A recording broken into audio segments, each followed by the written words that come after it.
নমস্কার, আপনাদের সকলকে এগ্রি ট্যাকটিক্স চ্যানেলের একটা নতুন ভিডিওয় অনেক অনেক স্বাগত জানাই। আজকে আপনাদের সঙ্গে আলোচনা করব ধানের মধ্যে বোরো ধান, বিশেষ করে আমরা ভারত বাংলাদেশ উভয় জায়গার চাষিদের জন্য আজকের ভিডিওটা, যে বোরো ধানে আমরা কখন বোরনটা ব্যবহার করব, বোরন ব্যবহারের সাবধানতা কি কি রয়েছে, বোরন অতিরিক্ত মাত্রায় ব্যবহার করলে ফসলে একটা বিরাট ক্ষতির সম্ভাবনা থাকে, সেই ক্ষতিটা কি, কিভাবে বোরন আমাদের ধানে কাজ করে, বোরন ব্যবহারের কি কি উপকারিতা রয়েছে ধানের মধ্যে, এবং পারফেক্ট সময় ও ডোজ কোনটা, বোরন আমরা গাছের কোন দশায় ব্যবহার করব, যেটা সবচেয়ে প্রয়োজনীয়, যেই দশাটা সেটা কখন এবং কখন আমরা সেটা ব্যবহার করছি, এর পারফেক্ট ডোজ কোনটা। আপনাদেরকে আমি বিগত কয়েকটা ভিডিওয় অ্যামিস্টার টপ, নেটিভো, তাদের প্রয়োগ করার সঠিক সময় এবং তার সঠিক মাত্রা আপনাদেরকে আমি বলেছিলাম। আজকে আপনাদের সামনে রাখছি যে বোরনের সঠিক মাত্রাটা কত, কখন আমরা ব্যবহার করব, গাছে কতবার আমরা ব্যবহার করতে পারি, ধানের মধ্যে আমরা বোরো ধানে কতবার ব্যবহার করতে পারি। অনেকের প্রশ্ন রয়েছে, মাটিতে আমরা বোরন দিয়েছি কাদার সময় বেসাল ডোজে, আমরা কি উপরে স্প্রে করব নাকি আমাদের আর করতে হয় না, বা আমরা কাঁচথোড়ের আগে দিয়েছি, কাঁচথোড়ের পরে শীষ বেরিয়ে যাবার পরে কি আবার স্প্রে করতে হবে নাকি আর দরকার নেই, এই বিষয়গুলো রয়েছে। নানা রকম সমস্যা রয়েছে বোরন বিষয়ক। সমস্ত আপনাদের যে কোয়ারিজ রয়েছে, সমস্ত যে জিজ্ঞাসা রয়েছে, আজকে আমি চেষ্টা করবো এই ভিডিও কভার করার। ভিডিওটা একটুখানি লম্বা হতে পারে, সম্পূর্ণটা মনোযোগ সহকারে দেখবেন, খুঁটিনাটি সমস্ত বিষয় আশা করছি আপনি বুঝে যাবেন এবং দারুণ উপকার আসবে। ভিডিওটা সম্পূর্ণটা দেখে উপকার আসলে অবশ্যই ভিডিওটা একটা লাইক করবেন, এগ্রি ট্যাকটিক্স চ্যানেলটা সাবস্ক্রাইব করবেন। আসুন ভিডিওটা শুরু করি।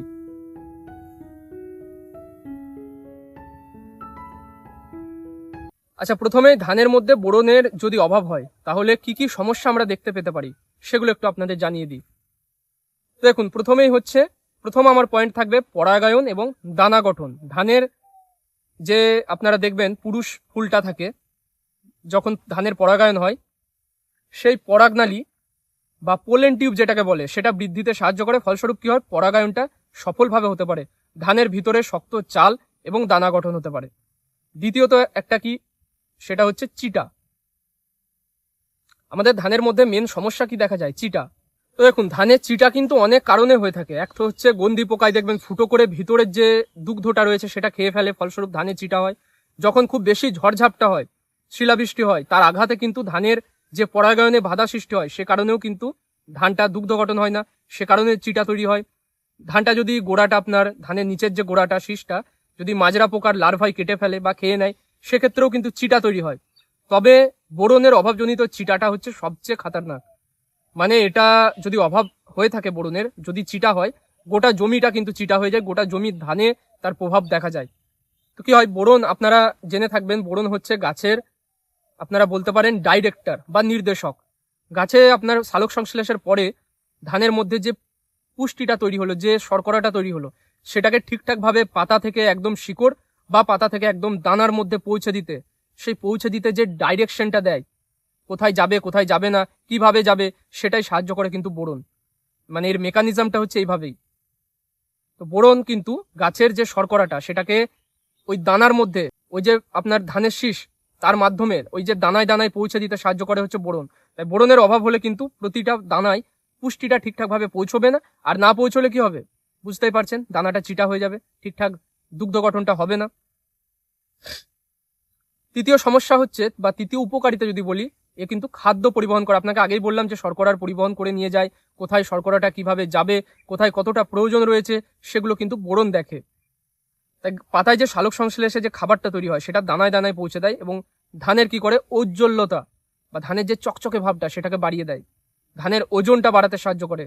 আর মাটি থেকে কি করবে, মাটি থেকে ক্যালসিয়াম সংগ্রহ করতে গাছকে সাহায্য করে।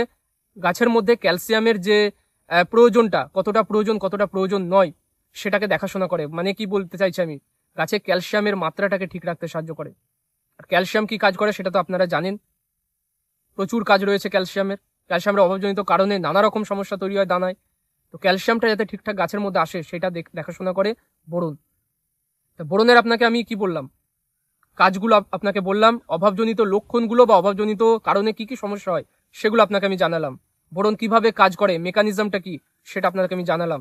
এরপরে বোরনের অভাবে প্রত্যক্ষভাবে আমরা কি কি সমস্যা গাছে দেখতে পেতে পারি, মানে ধান গাছের মধ্যে। প্রথমত হচ্ছে ধান গাছের পাতাটা হলুদ হতে পারে।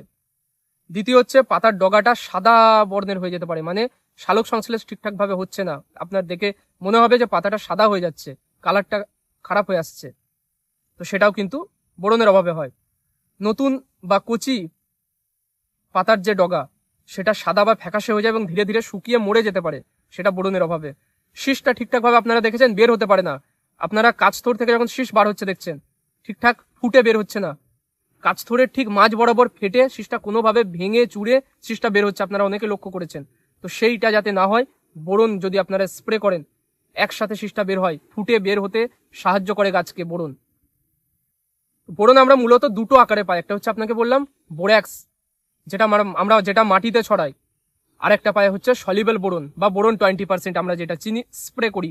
বোরন যারা আমরা মাটিতে ছড়াই, আমরা 1.5 থেকে 2 কেজি প্রতি বিঘায় আমরা বোরন মাটিতে দিয়ে থাকি, যেটা নর্মালি হচ্ছে প্রয়োজন।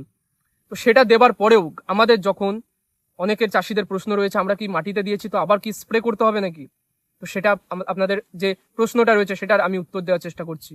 তো এখন মাটিতে যখন দিয়েছেন, সেটা গাছ নিয়েছে, গাছের কিন্তু বোরনের যে প্রয়োজনটা সেটা অত্যন্ত কম। ওই জন্যই তো হচ্ছে এটা অনুখাদ্য, অনু মানে ছোট, তার মানে কম প্রয়োজনীয় একটা উপাদান, কিন্তু লাগবেই, মানে অল্প হলেও লাগবেই। যদি অভাব হয়ে যায় কি কি সমস্যা আপনাকে আমি বলেই দিলাম। তো আমরা যারা মাটিতে দিয়েছি, আমরা কিন্তু কাঁচথোর সময়ে, অর্থাৎ কাঠিটা যখন গোল হচ্ছে সেই সময়ে একবার বোরন স্প্রে আমরা দিতে পারি। আমরা যে কোনো কীটনাশকের সঙ্গে, যে কোনো ছত্রাকনাশকের সঙ্গে আমরা বোরন ব্যবহার করতে পারি। এর যে মিক্সচার এটা কিন্তু দারুণ। সলিবেল যেটা 20% বোরনটা আমরা যে কোনো ওষুধের সঙ্গে মিশিয়ে কিন্তু এটাকে ব্যবহার করতে পারি, কোনো সমস্যা হয় না। আচ্ছা, বোরন আমরা কখন ব্যবহার করবো? আপনাকে বললাম কি কাঁচথোর অবস্থায়। আর একটা সময় আমরা ব্যবহার করব, সেটা হচ্ছে শীষটা সমস্তটা যখন বেরিয়ে যাবে, শীষটা যখন এরকম ঝুলে যাবে, আপনাকে দেখাচ্ছি ছবি, শীষ যখন একদম ঝুলে গেছে সেই সময় আমরা বোরন ব্যবহার করব। এটা সাহায্য করবে আপনার কি না, ধানটাকে পাকতে সাহায্য করবে, ঠিকঠাকভাবে যেন ধানের দুগ্ধ গঠনটা হয়, ধানটা যেন পেকে যায় তাড়াতাড়ি, গঠনটা তার ঠিক হয়, যেন কালারটা যেন চকচকে হয়, সেটা খেয়াল রাখবে হচ্ছে এই শীষ বেরোনোর পরে যদি আপনি বোরন দেন, ব্যবহার করেন, স্প্রে করেন। আর কাঁচথোর অবস্থায় যদি স্প্রে করেন তার কি উপকারিতা রয়েছে, এই সময় বোরনটা পড়লেই কাঁচথোর থেকে মুখটা ফুটে দারুণভাবে একসাথে ধানগুলো বেরোতে সাহায্য করবে বোরন, এবং শীষটা লম্বা করবে, শীষটা চকচকে করবে, ধানটা চকচকে করবে, ধানটা ওজনে বাড়াবে, নানা রকম কিন্তু এর উপকারিতা রয়েছে।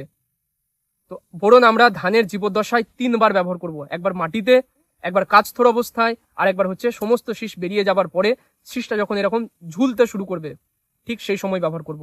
তো স্প্রেটা আমরা 2 বার দেবো, মাটিতে আমরা 1 বার ছড়াবো, ধানের জন্য হচ্ছে এটা পারফেক্ট। আচ্ছা, ধানের জন্য বোরনের সঠিক মাত্রাটা কোনটা, ডোজটা কি? সঠিক ডোজ যদি আমরা না দিই তাতে নানা রকম সমস্যা দেখা যায়। তো বোরনের সঠিক ডোজ হচ্ছে প্রতি লিটার জলে 1.5 গ্রাম, মানে আমাদের যাদের 15 লিটারের যাদের আমাদের ড্রাম বা স্প্রেয়ার মেশিন রয়েছে, 15 ইন্টু 1.5 মানে হচ্ছে 22.5। অর্থাৎ আমি সবসময় আপনাদের বলি যে 15 লিটার বা 16 লিটারের যাদের ড্রাম রয়েছে, আপনারা 20 থেকে 25 গ্রামের মধ্যে ব্যবহার করবেন, 25 গ্রামের অধিক নয়, 20 গ্রামের কম নয়, তাহলে কিন্তু ডোজে ফারাক দেখতে পাবেন, কাজে ফারাক দেখতে পাবেন, কাজ ভালো হবে না। আবার অতিরিক্ত ডোজ যদি ব্যবহার করে ফেলেন, 1 লিটার জলে হয়তো 4 গ্রাম ব্যবহার করেছেন, অর্থাৎ 15 লিটার জলে হয়তো আপনি 50-60 গ্রাম বোরন ব্যবহার করছেন, তখন কিন্তু ধানের শীষ ঠুটো হবে, ধানের শীষ ঠিকঠাক ভাবে তৈরি হবে না, নানা রকম সমস্যা দেখতে পাবেন। পাতাটা দেখবেন, ধানের পাতা সমস্তটা লালচে হয়ে গেছে, হলদে হয়ে গেছে। তো বেশি বোরন ব্যবহারেও কিন্তু নানা সমস্যা রয়েছে। তবে বোরন যদি মাত্রায় আপনারা ব্যবহার করেন 20 থেকে 25 গ্রামের মধ্যে প্রতি ব্যারেলে, দারুণভাবে রেজাল্টটাই দারুণভাবে কাজ করে। তো কখন ব্যবহার করবেন, মাত্রাটা কি হবে, বোরন ব্যবহারের উপকারিতা কি, এর অভাবজনিত লক্ষণগুলো কি কি কি সমস্যা হতে পারে, কিভাবে কাজ করে, মেকানিজমটা কি, সমস্ত আপনাদের সামনে খুলে আমি রাখলাম। ভিডিওটার থেকে যদি কিছু শিখে থাকেন, জেনে থাকেন, উপকারে এসে, তাহলে অবশ্যই ভিডিওটা লাইক করবেন, চ্যানেলে নতুন হলে সাবস্ক্রাইব করবেন, বেল আইকনটা বাজিয়ে দেবেন, সমস্ত ভিডিও সবার প্রথম আপনার কাছে পৌঁছে যাবে। আজকে এখানে শেষ করছি, দেখা হবে আবার পরবর্তী কোনো একটা পরিচর্যার ভিডিও নিয়ে। আজকে এখানেই।